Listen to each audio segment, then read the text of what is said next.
Namaste. I am Sagar. I am from Mumbai. I am a yoga teacher and a fitness instructor since past 12 years. I am certified in Hatha Yoga, Kundalini Yoga, Ashtanga Vinyasa, Pranayama and meditation. Today in this class we will be learning about Surya Namaskar. I am here to give you a proper demonstration of how Surya Namaskar should go and what are the benefits of Surya Namaskar in your daily life. So word Surya Namaskar, Surya is actually related to our Surya part of the body. Surya part means the aggressive part of the body which we have. So whenever we start exercise, what happens is there are certain hormones in the body which starts activating and helps us mobilize our joints, strengthen our muscles and give us good elasticity between our bones and our muscles. So this is the main benefit of Surya Namaskar. Also, Surya, as I told you, is for the aggressive part of the body. It helps us keep active throughout the day. It helps us maintain the energy throughout the day. It helps us with good digestive system. It helps us with good posture. Like you will never slouch if you are regularly doing Surya Namaskar throughout the day. So these are the main benefits of doing Surya Namaskar in your daily life. Different variations of Surya Namaskar, but we will be doing the most basic and the most effective form of Surya Namaskar, which was designed earlier in such a way so that it benefits each and every muscle and joint of your body, except your oblique muscles, because we do not do anything side bending. So before going into a Surya Namaskar, what we will do is we will understand certain terminologies so that it becomes easier for you to grab and learn and how to perform in your daily life without even me standing in front of you. So first terminology is extension. Extension means our spine, whenever we are standing or sitting, it compresses. All the vertebrae are compressed. In Surya Namaskar, we will be doing extension. In extension, we will try and pull out vertebrae away from each other so that there is an elongation in your spine. Secondly, we will be doing forward bends. So in forward bends, what we do is after elongation, we try and stretch the spine. So whenever we stretch the spine, what happens is there are certain nervous systems, certain hormones which go towards our legs and which go towards our brain. All these muscles are stretched. When they are stretched, automatically different hormones are released in the body which helps you become more and more active.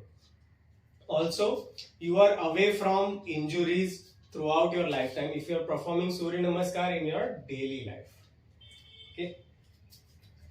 Third is pressing the palms. Make sure that you are using your palms well when you are doing any Surya Namaskar.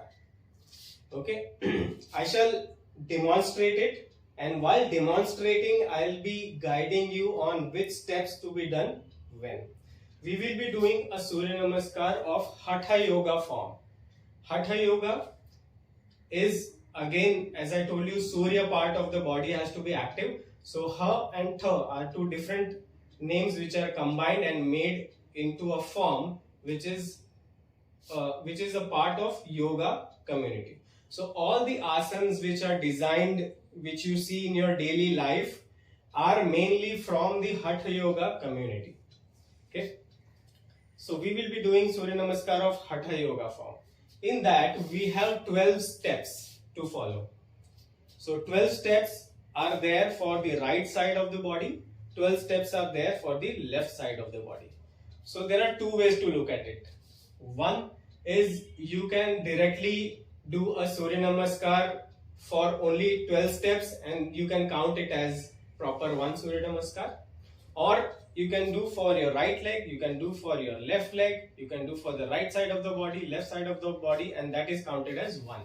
So either you can consider 24 positions or you can consider 12 positions. Either way, you are right. Whatever way is comfortable for you, you can do it.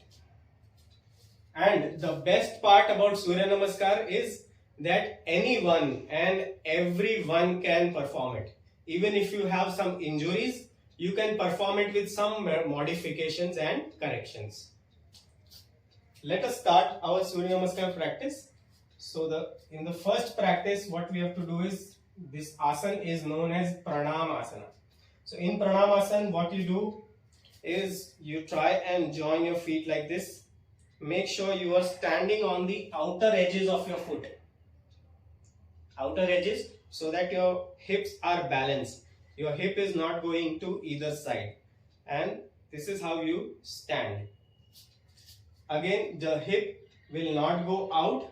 It will not go front. It will try and be straight. This is how you align. And this is the Pranam Asana. Join your hands in between your heart center like this. Again, your palms will join. Yes, palms and fingers. Your thumb will not cross over each other. Okay, this is Pranam Asana.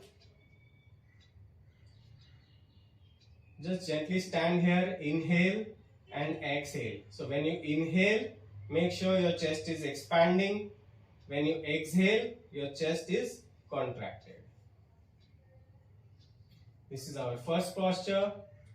From here, we will do Uttanasana. So in this, just stretch your arms up towards the ceiling. Turn your head up and try and look up to your thumbs. This is extension of your spine. There's one more way to look at it, is you can expand your chest so that you can inhale more oxygen. And from here we will do Hasta Padasana. Hasta Padasana is our third posture.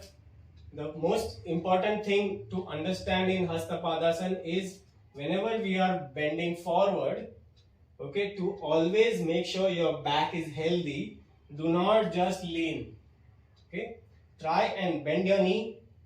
Take your chest closer towards your thigh.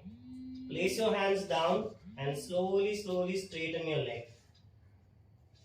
Drop your head towards the floor.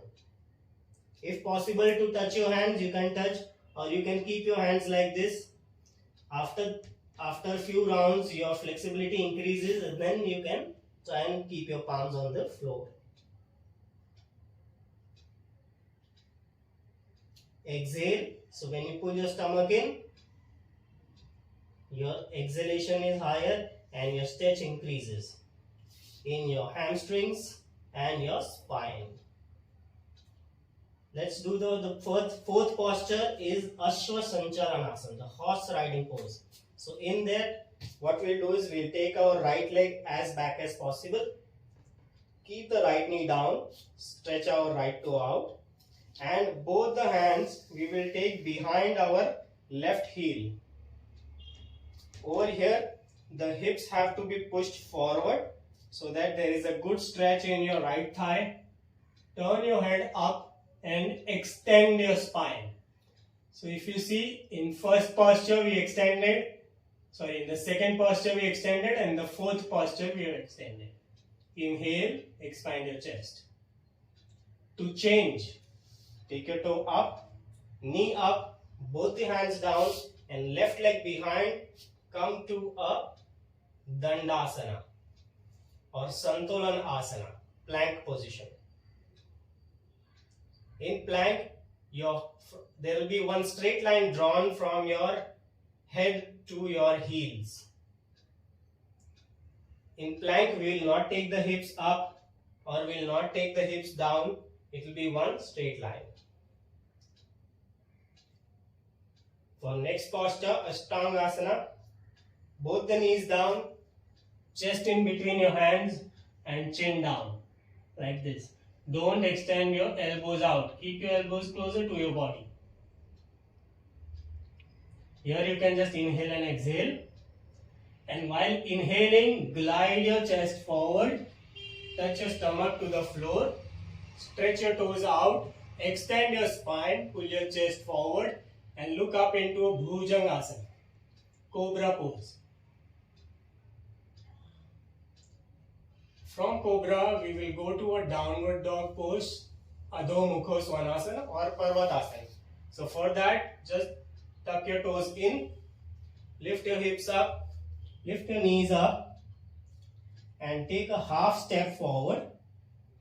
Again, over here, we will elongate the spine by pushing the hips back as possible. Slowly, slowly try and press your heels towards the floor without pushing your body on your hands. So your body's weight will be in the center. Okay, not push towards the hand, not back. Just a simple stretch for your legs. Your legs will stretch from your heel to your hips. Over here we will exhale more so that we can maintain the weight. This is a very good asana for people with any kind of spine issues or back pain, because this is a very good stretch. Since we had taken the right leg behind in the first time, so we will take our right leg in front so that both the thighs can get equal amount of stretch. Keep your left knee down, stretch your left toe out, both the hands behind your heel, and turn your head upwards. Push your hip down so that you can stretch the back leg. Ashwa Sanchalanasana.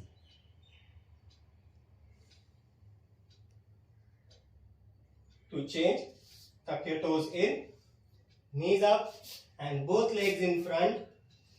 Again, Hasta Padasana, hands down.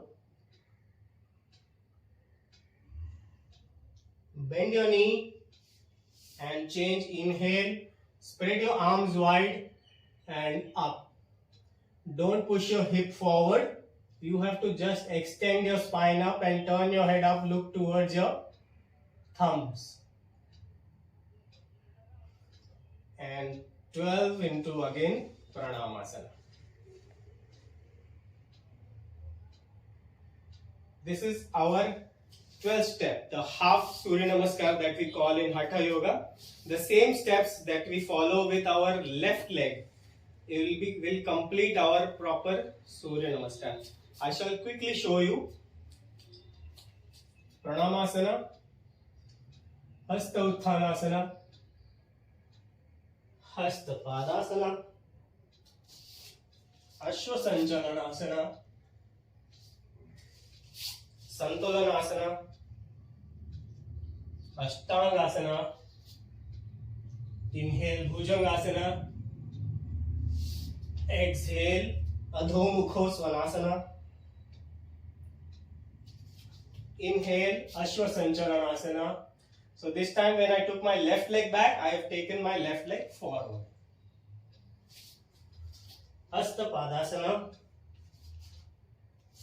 Hasta Utthanasana, and Pranamasana. So this is our Surya Namaskar. I hope you practice this daily and get the maximum benefits out of it. Again, I'll repeat the benefits. First, very important, it helps you activate all your systems, keeps intact your joints, muscles, and the connection between your muscles and bones, releases happy hormones so that you feel strong and active throughout the day. Practice daily. Thank you very much.